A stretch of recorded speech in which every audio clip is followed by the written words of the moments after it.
nació en Austria el 15 de febrero de 1909 y a los 11 años fue acogida como hija adoptiva de una familia holandesa.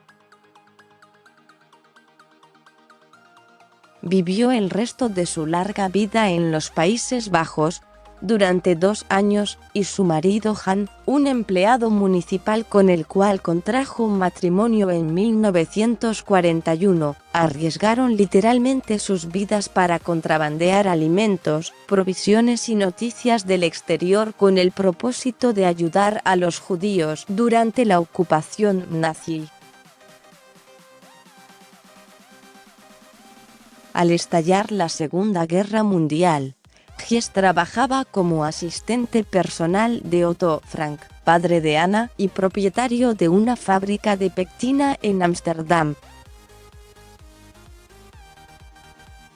Tras la invasión nazi en 1940, Otto Frank preparó una habitación anexa secreta detrás de un estante para libros, en una habitación en la planta alta de las oficinas de su empresa, en la calle Prissengracht 263.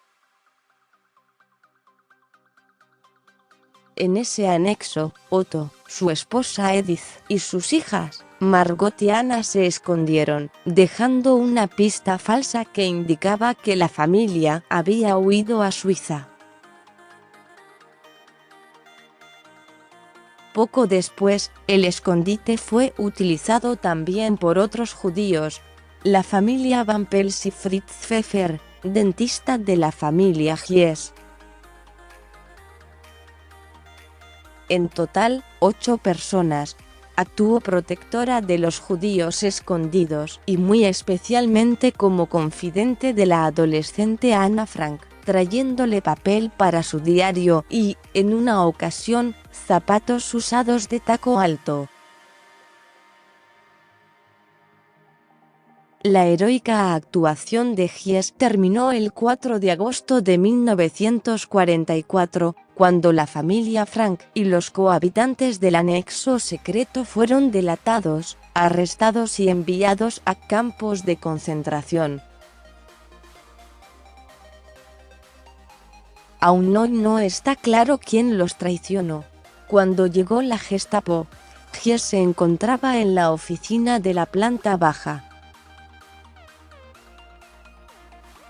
Ella reconoció por la voz el origen vienés de uno de los oficiales nazis y de esa manera logró encantarlo y salvó su vida. Más tarde, con un riesgo personal considerable, fue a la sede de la Gestapo para tratar de negociar la liberación de los detenidos, pero fue en vano. Finalmente, regresó a su escondite y encontró el diario de Anna, con sus páginas esparcidas por el suelo. Tenía la intención de devolvérselo a su autora, sabiendo lo importante que había sido el diario para ella, y guardarlo sin leer una palabra. Casi un año después, el padre de Anne, Otto, regresó de Auschwitz. Sabía que su esposa y amigos no habían sobrevivido, pero todavía esperaba que sus 2 hijas, Margot, de 18 años, y Anna, de 15, se hubieran salvado. 2 meses después, recibió una carta que confirmaba que ambas niñas habían muerto en Bergen-Belsen en marzo de 1945, menos de un mes antes de que los soldados británicos liberaran el campo. Estaba con él cuando recibió la noticia y no pudo encontrar las palabras para consolarlo. Entonces recordó el diario de Anna. Lo sacó del escritorio y se lo dio a él, diciendo: «Aquí está el legado de su hija Anna para usted». De esta manera, no solo había protegido a los Frank y los otros judíos escondidos, sino que rescató el diario de Ana Frank del anonimato. Ana había escrito su diario entre 1942 y 1944 en el escondite de Ámsterdam, convirtiéndolo en el documento más leído sobre el Holocausto, lanzando a su autora a la inmortalidad. Este testimonio se ha vuelto un símbolo de humanidad, tolerancia, optimismo y voluntad de vivir, transformando a Ana Frank en una referente de millones de jóvenes en búsqueda de identidad y libertad. Finalmente publicado en 1947, el diario de Ana Frank se convirtió, después de la Biblia, en el libro de no ficción más vendido del mundo. En realidad, el diario se hizo famoso a través de la traducción al inglés, brillantemente realizada por la difunta Barbara Mollard Doubleday, quien en 2013 fue reconocida por la Fundación Weinberg por su labor.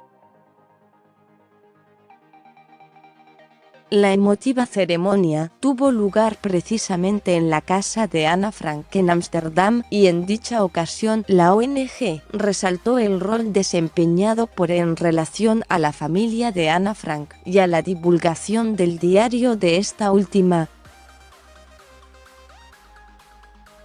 Durante el resto de su vida, se dedicó a difundir el legado de Ana Frank, respondiendo cartas de todo el mundo.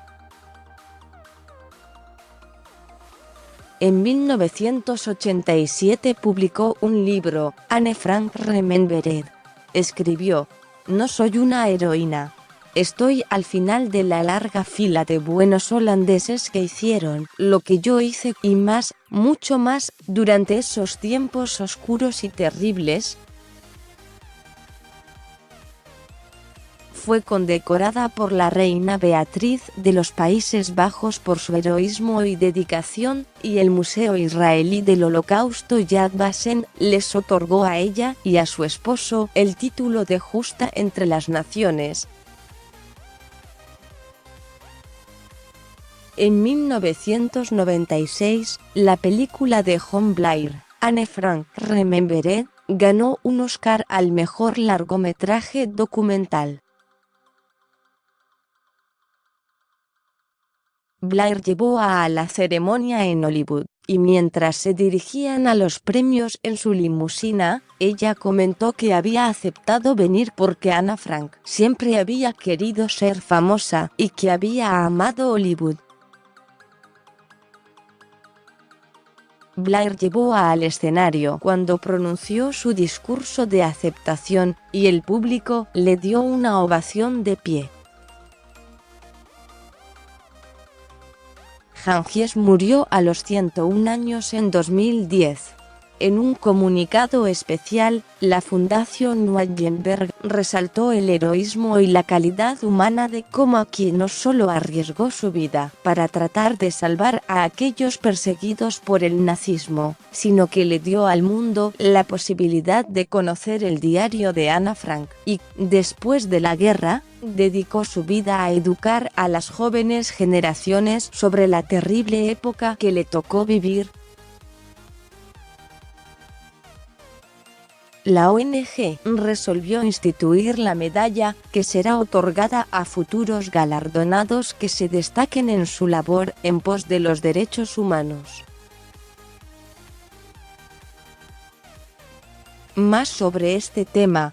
Hace 74 años Ana Frank y su familia fueron descubiertos en el escondite donde vivieron más de 2 años. El Museo de Ana Frank estrenó nueva imagen tras 2 años de remodelaciones. La familia de Ana Frank intentó emigrar a Estados Unidos, pero no pudo.